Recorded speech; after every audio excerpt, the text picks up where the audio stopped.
आप सभी का स्वागत है आरएस क्लासेस में। मैं रोहित कुमार आप सभी का स्वागत करता हूँ इस चैनल पे।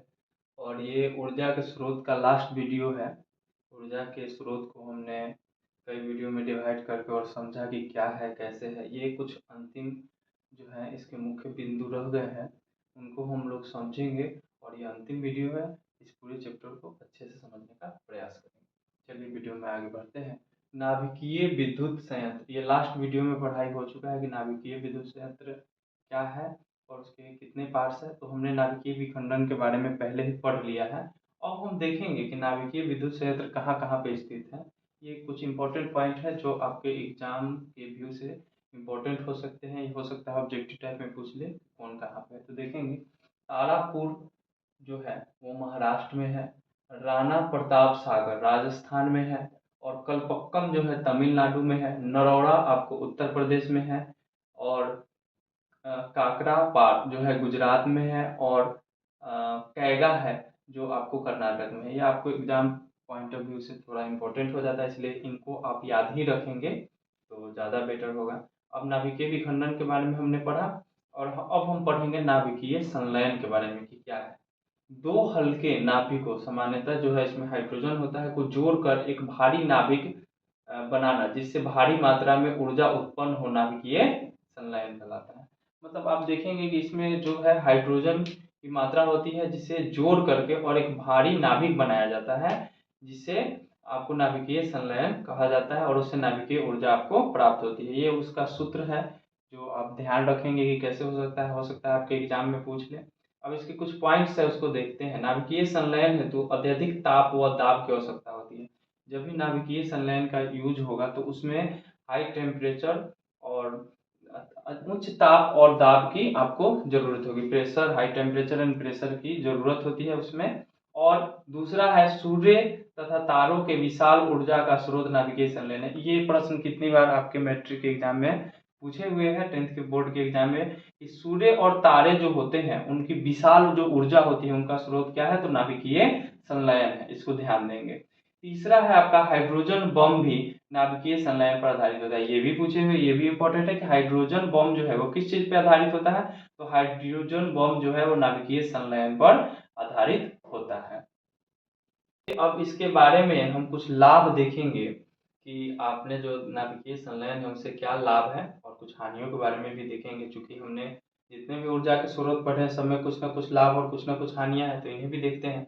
नाभिकीय ईंधन की अल्प मात्रा में विखंडन से ऊर्जा की अत्यधिक मात्रा मुक्त होती है। मतलब नाभिकीय संलयन जो है इसमें आप देखिएगा कि नाभिकीय ईंधन की थोड़ी सी मात्रा जब विखंडित होगी तो उससे ऊर्जा की बहुत अत्यधिक मात्रा आपको प्राप्त होगी। एक दूसरा लाभ है कि CO2 जैसे ग्रीन हाउस गैसेस जो होते हैं वो उत्पन्न नहीं होते हैं। यहाँ ग्रीन हाउस गैस है, मैंने इसको बार बार बोला, मैंने आपको अच्छे से ग्रीन हाउस गैस समझा रखा है। आपने नहीं देखा है तो पिछली वीडियो में देख लीजिएगा। तो इससे एक और फायदा क्या है कि CO2 गैस जो है उत्पन्न नहीं होती है। अब इसकी कुछ हानियां हैं। हानियां क्या है उनको जरा देखते हैं। अत्यधिक लागत, ये कॉस्टली है। ये तो हमने पढ़ा था कि ऊर्जा के स्रोत में जब हम ईंधन पढ़ रहे थे तो ये भी देखे थे कि जो ज़्यादा कॉस्टली होते, ज़्यादा महंगी होते हैं, हम लोग उन्हें प्रीफर नहीं कर पाते। तो एक तो इसका नुकसान है कि बहुत ज़्यादा कॉस्टली है, और नाभिकीय विकिरण के रिसाव का डर है, और इससे नाभिकीय विकिरण के रिसाव का भी डर बना रहता है। तीसरा है यूरेनियम की सीमित उपलब्धता, और इसके लिए एक जरूरत है जिसकी वो है यूरेनियम की सीमित उपलब्धता। यूरेनियम हमारे पास बहुत जो है सीमित मात्रा में उपलब्ध है, इसलिए ये इम्पोर्टेंट हानियां हो जाती हैं इसकी, इसलिए ये अनुपयोगी भी थोड़ा सा हो सकता है। चलिए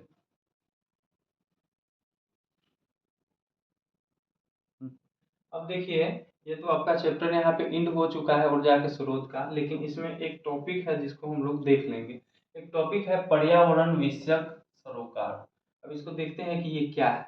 किसी भी प्रकार की ऊर्जा का अधिक प्रयोग करने से वातावरण पर बुरा प्रभाव पड़ता है, अतः हमें ऐसे ऊर्जा स्रोत का ध्यान करना चाहिए। जिसे देखिए आप जो है इतने सारे ऊर्जा स्रोत के बारे में पढ़ा हमने हमने जल ऊर्जा स्रोत, पवन ऊर्जा स्रोत, नाभिकीय संलयन के बारे में पढ़ा, और बहुत सारी ऐसी हैं जिनके बारे में हमने इसमें पढ़ा है या इस चैप्टर में देखा है। लेकिन यहाँ पर हम देख सकते हैं कि ज़्यादा मात्रा में जो है ऊर्जा का जब हम प्रयोग करेंगे तो वातावरण पर वो थोड़ा सा नुकसान पहुंचाता है।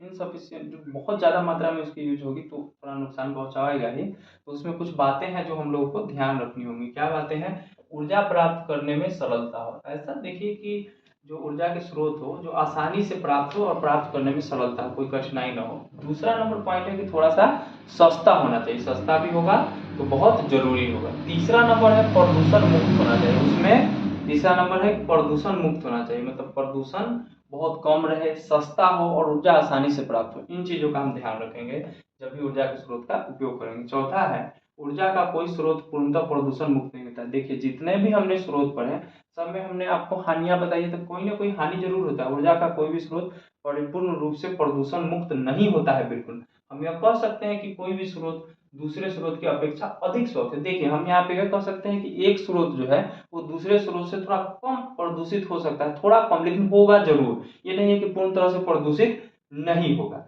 इन बातों का हमें पर्यावरण को ध्यान में रखते हुए इन बातों का हमें ध्यान रखना बहुत इंपॉर्टेंट है।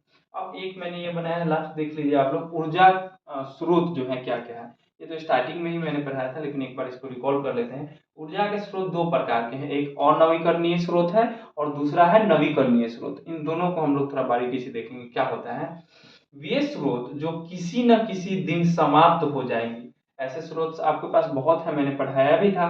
जैसे आप देख लीजिए कि जैसे कोयला वगैरह हो गए, ये डीजल पेट्रोल वगैरह हो गए, ये स्रोत एक न एक दिन मतलब बहुत समय या कुछ समय बाद समाप्त हो ही जाने वाले हैं। इन स्रोतों को हम लोग अनवीकरणीय स्रोत कहते हैं। समझ सकते हैं, कभी एग्जाम में हो सकता है आपसे पूछ दे, कोई एक ऑप्शन दे दे और पूछे कि कौन सा अनवीकरणीय स्रोत है, तो आप जानिए कि जो चीजें समाप्त होने वाली है। ज्यादातर ये जीवाश्म ईंधन होती है, जैसे कोयला और पेट्रोल। तो जो चीजें एक दिन समाप्त हो जाएंगी उन्हें अनवीकरणीय स्रोत कहते हैं। अब चलिए नवीकरणीय स्रोत के बारे में देखते हैं। ऊर्जा के वे स्रोत जिनका पुनर्जन्म हो सकता है। पुनर्जन्म दैट मीन्स वो फिर से प्राप्त किया जा सकता है रिसाइकलिंग करके।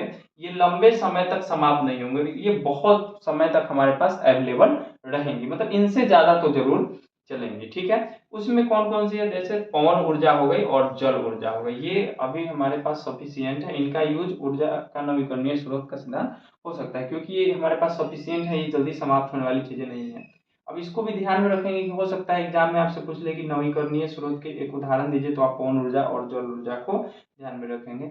यहाँ पर आप लोगों का ऊर्जा का स्रोत का चैप्टर समाप्त हो गया है। आपने अगर पांच वीडियो मैंने अभी तक डाल रखा है देखे होंगे, तो आपको कैसा लगा आप लोग कमेंट में इसे बताइएगा, और इस वीडियो को लाइक और शेयर कर दीजिए ताकि सभी लोगों के पास पहुंच सके। अब नेक्स्ट वीडियो जो है अलग अलग टॉपिक्स और अलग अलग विषयों के ऊपर आते रहेंगे। इसी तरह से चैनल को देखते रहिए। धन्यवाद।